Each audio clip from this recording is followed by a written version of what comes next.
You own the publishing rights to your music. That is correct. Had to be a big part of the foundation of your business success. Absolutely. Because that's not the case with every artist. No, here's what happens. I want to say this, what I did and in defense of artists. So I'm going to start with defense of artists. You come into town, you're an artist, you're vulnerable, you're excited. They give you a limousine ride. You're like, this is the greatest day of my life. So all of a sudden, you write a couple great songs. Everyone's wanting them. And you immediately, if you're not careful, can sign your life away. Not because you're stupid, but because you just don't simply know what you're doing. I was blessed to be around streetwise people like Bobby and Ricky and Cece in my band. And we would look at these contracts and I didn't know what I was reading. But I'm like, this doesn't sound right. We're getting paid a penny for every 36 million records sold. 36 million records and we get a dime. I'm pretty sure we can do better than this, right? So we bet on ourselves. Every rose has its thorn. You wrote about heartbreak on the road. Right. It surprises me almost to the point of shock, that you actually got your heart broken. Right. On the road. We're playing Texas, great place for country, great place for rock. And I convinced the band to play at a then, let's call it a honky-tonk, but then kind of a country bar. I would say out of a place that probably held 1,000, there's probably a couple hundred people.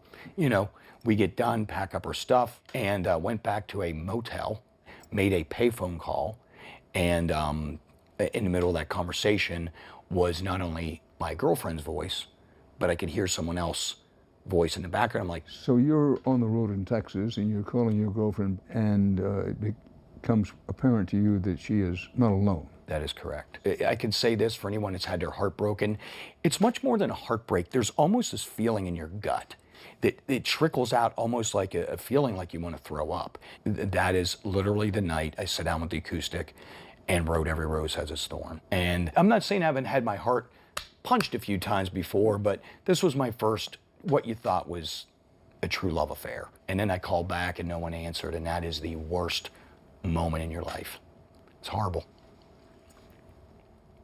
Unbroken. You wrote this with your daughter, Georgia, when she was 13 years old at the time. Yep.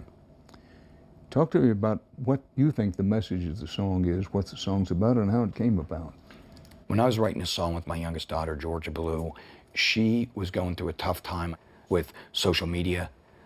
People call it bullying. I call it cowards. If you want to be a person, I'm saying for me, you talk it out, you get face to face and you figure it out. So anyway, she's going through a tough time. She has best friends, don't get me wrong, that are great, and then a few that just stir the pot, and she was feeling pretty upset. And we sit down and we wrote this song together, not about being a victim. It was about being hurt and facing adversity and being stronger than our storm. That's what both of us called it. How do we become stronger than the storm that's around us right now? And we wrote a song called Unbroken. You can, like I said, it's the fight inside of me. And that's, the faith to believe. The song Something to Believe In, which you use frequently as a closer. Absolutely. How did it come about? Something to Believe In is, came about for me when my best friend, Chemo, passed away. And, sorry.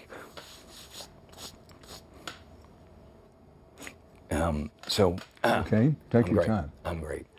So my best friend Chemo passed away, and that song saved my life. He was my... Can you guys excuse me 1 second? Is it right if I can help him? You feel what you feel. Absolutely. I lost my best friend, and that's what started the song. So it happened right before Christmas Eve, right? And went through Christmas, and I'd been on the road every day with this guy. Chemo was my best bud, and you form these relationships on the road that are the bonds of what people say what bonds you is shared moments, right? And we shared so many moments of ups and downs and parties going through his ups and downs in his life. But you go through this stuff, and I say to this, like Something to Believe In, I talk about my dad. I'm the son of a veteran. My cousin Bobby came back from Vietnam, a Marine, 2 Purple Hearts. Just so thankful for their freedom. But what I think makes a good artist is, first of all, vulnerability. But there's also something, Dan, I've never talked much about. You talk about sometime It may not always be what's inside of me this amazing positivity and this juxtaposition, which is anger, right? That go like this. But there's also a sadness. There's sometimes a sadness that I've chosen to be positive over from the diabetes. In other words, I chose not to be a victim. First of all, I'll go into the past Right. and jump to the future. Sure. There was a period in your life, you referred to it any number of times through here, when you were living literally the sex, drug, and rock and roll life. Absolutely. And then you become the father of 2 daughters. Right. How often did you think, wish I hadn't done some of that?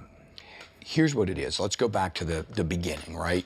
I say this so people can completely relate to it that may have not been in a band. You look at people going to college. They're partying, frat parties, this crazy, I'm talking about from 18 to 24, whatever the party period is. When you're first hitting and everything is around you, I get on the road and it's a Tuesday night, we're at the Ritz. We're drinking with some fans, they're having a great time. They came to the show to see this. This is what they think Poison is. So I'm having a good time. A few drinks, I go, okay, great. Next day, it's Wednesday and we're in, not Dallas anymore, we're in Houston. Those fans want to party. So I'm like, you know what, I'm just gonna have one drink. Boom. This goes on through my career, especially in the early part. And I know I'm diabetic, so I've done something. I've surrounded myself with good people that know if I'm having a really low blood sugar or high blood sugar, notice this, help me out, right? And it's dangerous because when you're having a low blood sugar, it's a lot like being drunk. It's the same feeling, so it can become life-threatening real quick. Did you have a so-called aha moment when you said, wait a minute, if I don't stop what I'm doing, right, then my chances of living my dream are diminished quite a bit? I absolutely had several aha moments. My first biggest aha moment came after I'd had a horrific car wreck. Luckily, the only person that got hurt in that car wreck was me. So my first aha moment was thanking God I didn't injure anyone but myself, right? And in that aha moment, they discovered that my liver had swelled up from the drinking. So my second big aha moment, second big one, so I'm in San Antonio, Texas. I have an emergency appendectomy done, right? I come back here that night. I'm sitting down in my house, and I'm watching baseball and some other stuff. And the next thing I know, I have a massive brain hemorrhage. I couldn't, in a billion years, if you said, Bret, you want to bet on something that will happen to you in your life, I wouldn't have put a penny on that. And my brain blew up. A subarachnoid hemorrhage, base stem in my brain.